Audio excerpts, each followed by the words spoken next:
Good morning, students. Let's continue with the story that we were reading yesterday. I'm sure you all have your books with you.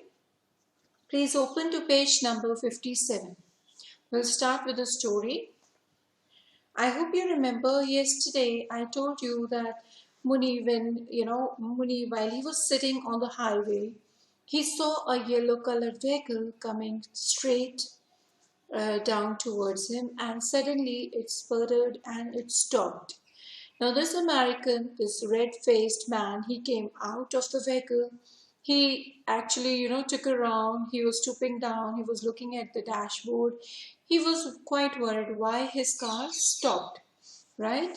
After that, now Muni was sitting there. He must have he must have seen the man, and he really wanted to run away from there. Now, there's a reason why Muni wanted to run away. This person, the red-faced man, he was wearing khaki clothes. And that was one of the reasons why he really wanted to run away. Is that clear? So he was wearing khaki clothes, and according to Muni, a person who's a policeman or maybe a military person should be wearing a khaki dress. And Muni thought that maybe he is here to investigate about some murder, or maybe he is looking for me. Maybe he has got something to discuss with me. So Muni actually got scared. He wanted to just run away from the scene. However, he suddenly remembered that he's 70 years old and he started cursing his legs. He knew that he cannot actually run off. Right? So he was scared and he started cursing his legs, and it was difficult for him to just run off from the scene. So let's continue from the next para, page number 57, second para. I've done the second one, the third para now. Okay, I hope you remember this American red-faced man. What he did, he joined his hands together and he said, Namaste, how do you do? At which Muni spoke the only English expressions he had learned. Now, Muni knew nothing about English, of course. He knew one thing, that is yes, and the other thing, no. So that is what he was well trained with, and that's what he did here. Now, see here, at which Muni spoke the only English expressions he had learned, yes and no. Having exhausted his English vocabulary. Exhausted means he had just a very limited supply of words. He started in Tamil. Now he was so scared he had to speak to him, and therefore he started in Tamil. He said, My name is Muni. These two goats are mine and no one can gainsay it. So he thought maybe he's here for some kind of inquiry, and that is why he started saying, see, these two goats are mine and nobody can actually deny it. Though our village is full of slanderers. So he says here, I know my village is full of slanderers. Slanderers are the people who actually spread rumors. These days, who will not hesitate to say that what belongs to a man doesn't belong to him.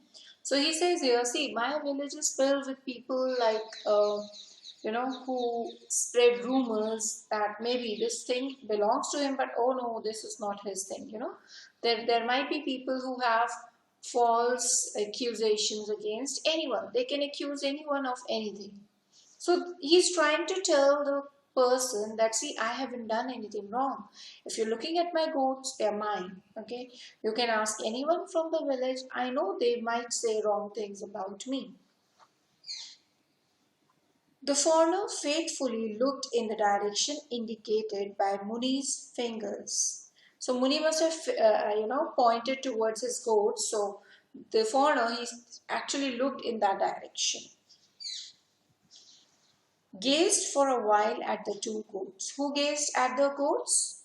The foreigner and the rocks. Okay.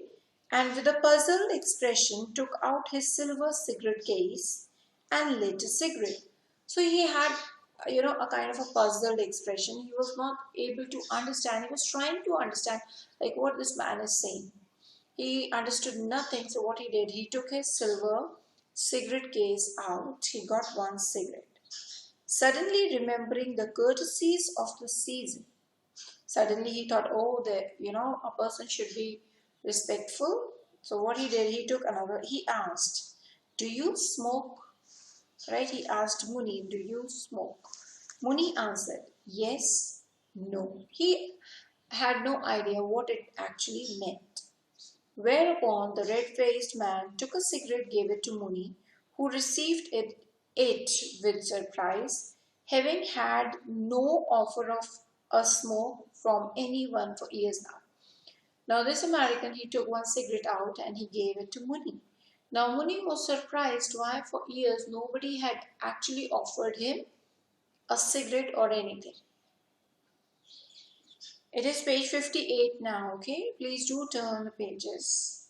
He had always wanted to smoke a cigarette. Only once did the shopman give him one on credit. He remembered and how good it had tasted. So he says here, he still remembers that once, maybe a long time back, this shopkeeper, he gave him one on credit. And he still remembers how good it actually tasted. Right? So let's do it. Fine. After that, see, it says here, the other flickered the lighter open and offered a light to Muni. Now, of course, Americans, they use lighters. So what he did, he took his lighter, I'm sorry, he flicked it and there was light. He offered it to Muni. Now what happened? Muni felt so confused about how to act that he blew on it and put it out. Now Muni must have seen it for the first time, the lighter thing. So when this American lit the lighter and offered him some smoke, Muni got scared and he blew it off. Blew it off. The other, puzzled but undaunted. So the other was like, what is he trying to do? Was a little bit puzzled, but he knew, okay. He again flourished his lighter, presented it again, and lit Muni's cigarette. Muni drew a deep puff, I'm sorry, and started coughing. So Muni was maybe, he was not that comfortable, or he must have not tried a strong cigarette. So he took a deep puff and he started smoking. He started coughing. It was racking, you understand, torturing, no doubt, but extremely pleasant. When his cough subsided, he wiped his eyes and took stock of the situation, understanding that the other man was not an inquisitor. Means an inquisitor, a kind of a person who inquires. So when he took the cigarette, he felt comfortable, and then he understood that, okay, this man is not here to ask so many questions or anything related to inquiry. Understanding that the other man was not an inquisitor of any kind, yet in order to make sure, he remained wary. But he just wanted to ensure that he is not a bad person, so he remained a little aloof, right? A little away from him. Okay? No need to run away from a man who gave him such a potent smoke. So this is what he thought. He thought that, why should I run away from a man who has given me such a strong, such a potent cigarette smoke? His head was reeling. Reeling, you understand? Right? Maybe he was feeling the effect of the cigarette. From the effect of one of those American cigarettes made with roasted tobacco. So it was a strong cigarette made with roasted tobacco, and that was the effect that he had on him. That his head was reeling, okay? The man said, I come from New York. You can underline these lines so you know who this man was, the American. I come from New York, took out a wallet from his hip pocket and presented his card. His card means he was trying to offer, he gave Muni his visiting card. Muni shrank away, you understand? He drew back and away from the card. Perhaps he was trying to present a warrant and arrest him. Now what Muni thought, you should know it. When this red-faced man offered him his visiting card, Muni thought that maybe he's trying to give him a warrant or trying to arrest him. Take all the cigarettes or whatever is offered, but don't get caught. Beware of khaki. Yes, of course, in India we especially have this kind of thinking that we should stay away from people who wear khaki dresses. That's the police people. So that's what he was thinking, that okay, you take whatever they are offering, you can take it, but just stay away from the khaki people. He wished he weren't 70, as the shopman had said. Now he was actually wishing at the same time that he wished he was not 70. At 70, one didn't run, but surrendered to whatever came. So at 70, he was thinking that it's not possible for me to run away, but I should surrender to whatever comes my way. Okay? He could only ward off trouble by talk. He thought I can only just, escape from this trouble by talking. Okay, let's see what he talks. So he went on. All in the chase Tamil, for which Kritam was famous. So he started in his pure Tamil, and the Kritam was actually known for its language, and that's what he did. Okay, let's see. He said, now understand what Muni actually said.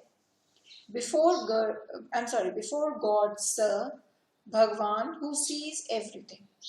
I tell you, sir, that we know nothing of the case. Now, this poor chap, he thought maybe he's a policeman. He's here for some inquiry. And that is why he started telling him about some case. The case, and these lines were actually spoken in Tamil. So, American knows nothing about what he's talking.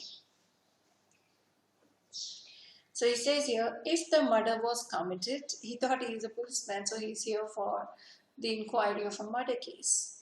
So if the murder was committed, whoever did it will not escape. Bhagwan is all seeing. Don't ask me about it. I know nothing. So he thought maybe, this man is here for the, case of some murder, and that's why he started giving him all these things. A body had been found. Now there's a reason why he was saying all this. A body had been found, mutilated and thrown under a tamarind tree at the border between Kritam and Kuppam a few weeks before. Now there's a reason why actually, he started with the murder case. There was this case that, there was a body found earlier that was deformed, mutilated, you understand, deformed, maybe cut. So because of that, he says here, and this body was found on the border of Kritam and Kuppam, giving rise to much gossip and speculation. Muni added an explanation. Anything is possible here. People over there will stop at nothing. The foreigner nodded his head and listened courteously though he understood nothing. So the American, he kept nodding, okay. He was not understanding anything, but he still kept nodding, okay, fine, whatever. And this poor chap, Muni, he kept on, with his Tamil. He just tried to explain him, maybe, I don't know, maybe the people of the other village are bad, we know nothing about it, they'll not stop at anything, He was trying to save himself. I'm sure you know what this horse was. I'm sure you know when this horse was made, said the red-faced and smiled ingratiatingly. Okay, now this person, America, he was not at all interested in what was happening there, what Muni was talking about. He was more interested in the horse statue. Muni reacted to the relaxed atmosphere by smiling himself and pleaded. Now Muni had no idea what he's saying. Muni again continued whatever he had in his mind. Please go away, sir. I know nothing. I promise we will hold him. Him here means the criminal. For you if we see any bad character around. And we will bury him up to his neck on a coconut pit if he tries to escape. But our village has always had a clean record. Must definitely be the other village. He's still trying to tell the American about the case. So he's telling him that if we'll see anyone with a, with a bad character, and if we feel that this person is wrong, we will actually dig a coconut pit and we'll bury him there, and we'll inform you, right? Okay. Now the red man implored. Implored means he pleaded. He actually requested that, please listen to me. Please, please, I will speak slowly. Please try to understand me. Can't you understand even a simple word of English? Everyone in this country seems to know English.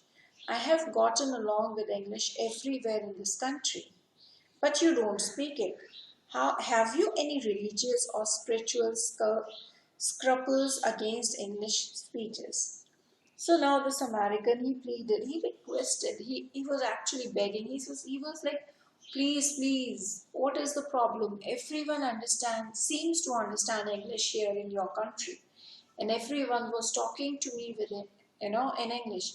I don't know why you are not understanding me, or is it that you have some religious foundations that you're not allowed to speak in English? Muni made some distinct sounds in his throat and shook his head.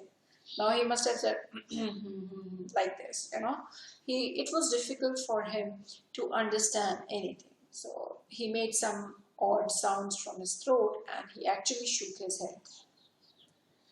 Encouraged, the other went on to explain at length. Now, the American thought maybe he's understanding it, so he kept on explaining, uttering every syllable with care and deliberation. Now, American, what he did, he started saying the same thing slowly. Every word he was breaking it up so that maybe Muni will understand. The way we say, I want you to understand. That way. That's what he was trying to do, breaking every syllable. Okay. Presently, he sidled over and took a seat beside the old man. Now, what this American did, he sidled and he just sat next to the old man, explaining. Now, he again started explaining. Underline it so you know this part of the chapter. It is important. You see, last August, we probably had the hottest summer in history, and I was working in shirt sleeves in my office on the 40th floor of the Empire State Building. This is where he works, Empire State Building. We had a power failure one day, and there I was stuck for 4 hours. No elevator, no air conditioning. All the way in the train, I kept thinking, and the minute I reached home in Connecticut, I told my wife Ruth, we will visit India. This winter, it's time to look at other civilizations. So this is what they decided, and that's why they were here in India. Ruth and this American, they were here to have a look at the other civilizations. They wanted to explore the world, and that is why they were here in India. Next day, she called the travel agent first thing and told him to fix it. And so here I am.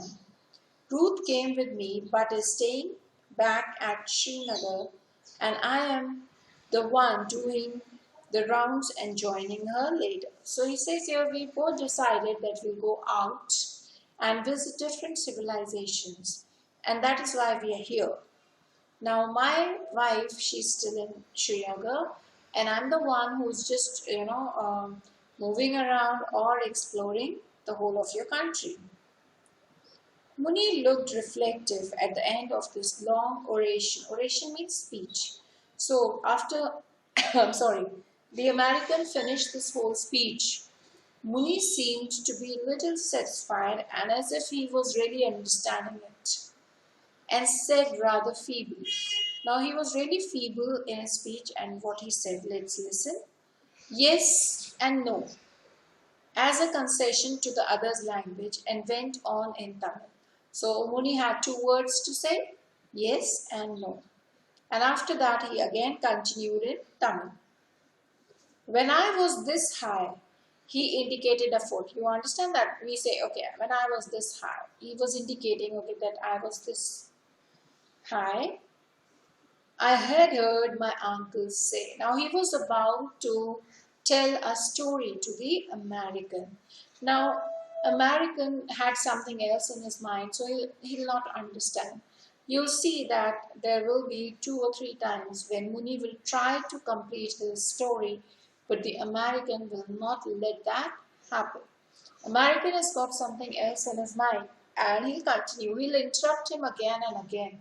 And this poor chap Muni, he'll not be able to finish his story. So the same thing is happening here. He started the story by saying, when I was this high, I've heard my uncle say. Now before he could say anything, what the American had to say, no one can tell what he was planning to say. Yeah, of course, no one can say what Muni was planning to say, as the other interrupted him at this stage to ask, boy, what is the secret of your teeth? How old are you? Now, the American was actually impressed by his teeth, so he interrupted him and he said, I'm sorry, he said, oh boy, what do you know, how old are you? You have very good teeth, or you have, what is the secret of your teeth? Right?